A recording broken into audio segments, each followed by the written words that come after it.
So I saw the movie King of Kings yesterday, and I have a few thoughts.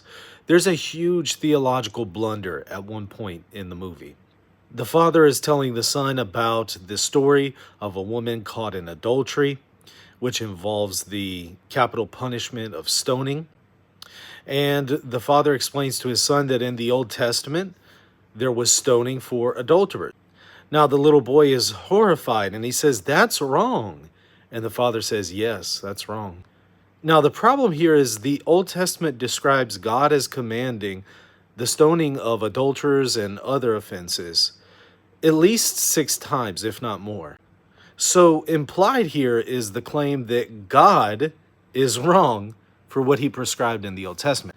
Now, this is different than whether or not it should be done today. This is different than whether or not Jesus is the fulfillment of the law. The point here is that they're saying what God commanded in the Old Testament is wrong, is somehow evil.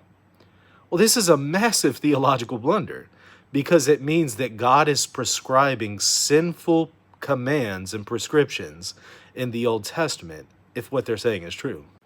And so now you would have the theological difficulty of somehow God being evil, but you would also have the problem of this is no longer Jesus fulfilling the law.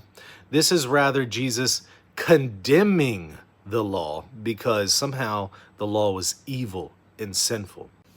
This kind of radical discontinuity between the New Covenant and Old Covenant is very common among some Christians, but I don't think it can be sustained theologically. But I'd like to hear your thoughts. Put them in the comment section. You agree with me? You disagree? Let me hear from you.